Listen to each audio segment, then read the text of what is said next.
আজকে কথা বলবো প্রবাসীদের নিয়ে। প্রবাসীরা কেন এত নির্যাতিত? প্রবাসীরা কেন এত নির্যাতিত? একজন প্রবাসী ফ্যামিলির সুখের জন্য, মা বোনের সুখের জন্য, ভাই বোনের সুখের জন্য তারা দিনকে দিন মনে করে না, রাতকে রাত মনে করে না। তারা কিভাবে খায়, কিভাবে থাকে, কেমনে চলে, কিভাবে চলে একমাত্র তারা জানে এবং তাদের উপরওয়ালাই জানে। এরপরে এত পরিশ্রম করার পরেও তারা সুখের মধ্যে নাই। কোথায়? যখন দেশে আসবে তখন। তারা দেশে আসার আগে বাসার মধ্যে কত সুন্দর করে লাগেজগুলো গুছিয়ে গাছিয়ে রাখে এবং খুব সুন্দর করে ওই দেশ থেকে যারা এয়ারপোর্টের মধ্যে কর্মরত থাকে তারা সুন্দরভাবে প্লেনের মধ্যে তুলে দেয় বা কার্গোর মধ্যে তুলে দেয়। কিন্তু বাংলাদেশ কার্গোর মধ্যে যখন তাদের লাগেজগুলো থাকে তখন ভালো থাকে, যখন নামার সময় হয় লাগেজগুলো কি মনে করে জানেন? ওই যে পাথর পাক্কেল কতগুলো আছে না, ছিঁড়া বস্তা, ময়লার বস্তা, তারা এইটাই মনে করে। কেন ভাই? অন্যজনের লাগেজ কেন খুলবেন? অন্যজনের লাগেজ কেন খুলবেন? আপনারা অধিকার কে দিয়েছে?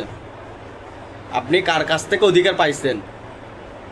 আপনি কার কাছ থেকে অধিকার পাইছেন একজন প্রবাসীর লাগেজ খুলে সবজির বস্তা থাকে, পচা সবজির বস্তা থেকে, যে পচা সবজির বস্তার মতো করে কেন তাদের সামনে এনে দেন? কে অধিকার দিয়েছে যে লাগেজগুলো ওই প্রবাসীরা প্রবাস থেকে, ওই দেশের মাটি থেকে, বিদেশের মাটি থেকে করে নিয়ে আসছে? এভাবে মনে হয় কেন এগুলো করবেন? কে অধিকার দিয়েছে? আমি বাংলাদেশ সরকারকে বলবো, বাংলাদেশ সরকারকে অনুরোধ করে বলবো, প্লিজ যারা প্রবাসী আছে, যারা রেমিটেন্স যুদ্ধ আছে তাদেরকে ফুল দিয়ে বরণ করে নেবেন, ওয়েলকাম করবেন।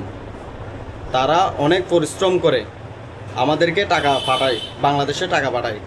এই বাংলাদেশের টাকাগুলো দিয়ে আমরা বিভিন্ন উন্নয়ন করি। আজকে সুন্দর সুন্দর পার্ক করি, সুন্দর একটা ব্রিজ করি, সুন্দর একটা রাস্তা করি। এগুলো কাদের টাকা দিয়ে করি? যারা রেমিটেন্স যুদ্ধ আছে তাদের টাকা দিয়ে আমরা এই সৌন্দর্যগুলো সুন্দর দেখি, তাদের টাকায় আমরা সৌন্দর্যগুলো দেখি। তো আমরা কেন তাদেরকে দাম দিব না? আমাদের কি অধিকার নাই? আমাদেরকে এক বিন্দু পরিমাণ অধিকার নাই?